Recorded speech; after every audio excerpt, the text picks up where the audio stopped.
Hello students, how are you? Hope this video will find you healthy and prosperous. This is Samreen Hashmi and the topic which we are going to discuss today is the factors affecting the rate of enzyme action.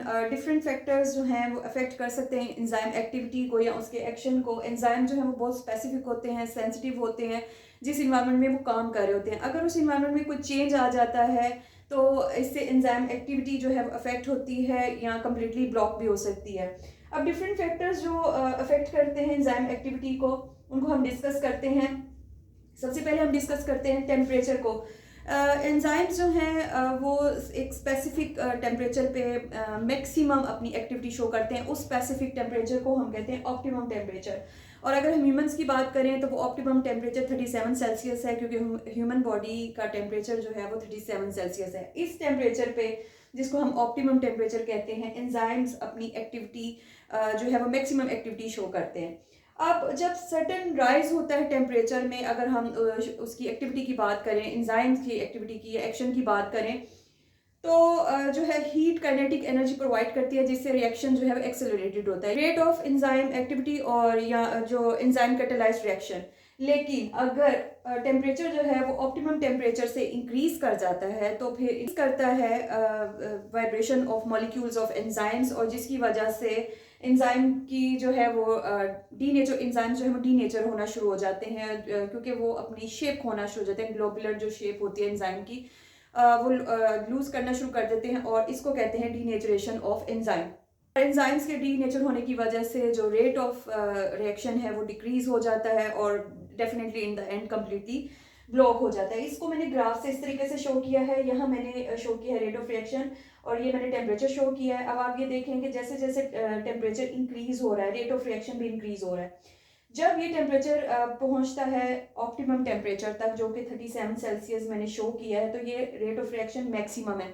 लेकिन जैसे जैसे ये temperature increase होना शुरू होता है तो rate of reaction decrease होना शुरू हो जाता है, और इन द एंड ये बिल्कुल ब्लॉक हो जाता है, खत्म हो जाता है. उसके बाद जो सेकंड फैक्टर है जो कि इसको अफेक्ट करता है एंजाइम एक्शन को, that is substrate concentration. Substrate concentration again मैंने ग्राफ के थ्रू इसको एक्सप्लेन किया है. ये रेट ऑफ रिएक्शन मैंने शो किया और ये सबस्ट्रेट कॉन्सेंट्रेशन. जैसे जैसे हम सबस्ट्रेट कॉन्सेंट्रेशन इंक्रीज करते हैं, जो रेट ऑफ रिएक्शन है वो इंक्रीज होता है, एंजाइम एक्टिविटी इंक्रीज होती है, but to a certain limit. वो लिमिट कब आती है? जब एंजाइम कॉन्सेंट्रेशन जो है वो कांस्टेंट होती है और हम सबस्ट्रेट ऐड करते जाते हैं. तो एक सर्टेन लिमिट आती है कि वहाँ पर रेट ऑफ रिएक्शन पे कोई जो है इफेक्ट नहीं आता, वो रेट सेम रहता है. उसके रीज़न ये है कि जब हम सबस्ट्रेट ऐड करते हैं तो उस वक्त जो एक्टिव साइट्स होती हैं एंजाइम्स की, वो जो है ऑक्यूपाई नहीं हुई होती, तो रेट जो है रेट ऑफ रिएक्शन वो इंक्रीज करना शुरू हो जाता है. डेफिनेट सी बात है, जितना सबस्ट्रेट उसको अवेलेबल होगा, एक्टिव साइट्स बाइंड करती जाती हैं उसके साथ. बट एक सर्टेन लिमिट तक अगर हम एंजाइम की जो कॉन्सेंट्रेशन नहीं इंक्रीज करते तो एक्टिव साइट्स जो हैं वो उनकी अवेलेबिलिटी ख़त्म हो जाती है, और इसको हम कहते हैं सैचुरेशन ऑफ एक्टिव साइट्स. तो फिर हम जितना मर्जी उसमें सबस्ट्रेट ऐड करते जाएं तो रेट ऑफ रिएक्शन पे कोई वो कांस्टेंट रहेगा, उस पर कोई जो है वो अफेक्ट नहीं आएगा, इन द सेंस कि वो इंक्रीज नहीं करेगा, वो एज इट इज ही रहेगा. उसके बाद जो है थर्ड जो फैक्टर है वो है पीएच. एंजाइम जो हैं वो एक नैरो रेंज ऑफ पीएच पे काम करते हैं, जिसको हम ऑप्टिमम पीएच बोलते हैं एंजाइम की. और अगर ये पीएच जो है वो इंक्रीज होती है या डिक्रीज होती है तो जाहिर सी बात है कि एंजाइम एक्टिविटी जो है वो अफेक्ट होती है. अगर ये पीएच इंक्रीज होती है डिक्रीज होती है तो डेफिनेट सी बात है एंजाइम एक्टिविटी अफेक्ट होती है, या वो कम्प्लीटली ब्लॉक भी हो सकती है, ख़त्म भी हो सकती है. अब उसकी एग्जांपल इस तरीके से दी जा सकती है, लाइक पेप्सिन. पेप्सिन जो एंजाइम है,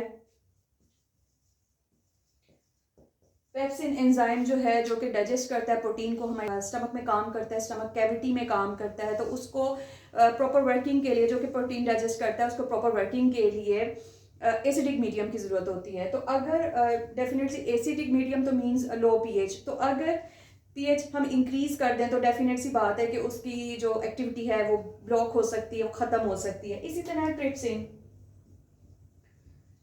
अगर हम ट्रिप्सिन की बात करें, ट्रिप्सिन भी प्रोटीन डाइजेस्ट करता है but in the small intestine, और ट्रिप्सिन जो वर्क करता है वो अल्कलाइन मीडियम में करता है। अल्कलाइन मीडियम मीन्स पीएच जो है वो हाई होती है। डेफिनेट सी बात है, अगर यहाँ पे भी पीएच को हम डिस्टर्ब करते हैं तो आगे एक्टिविटी जो है वो रिटार्ड हो सकती है, ब्लॉक हो सकती है।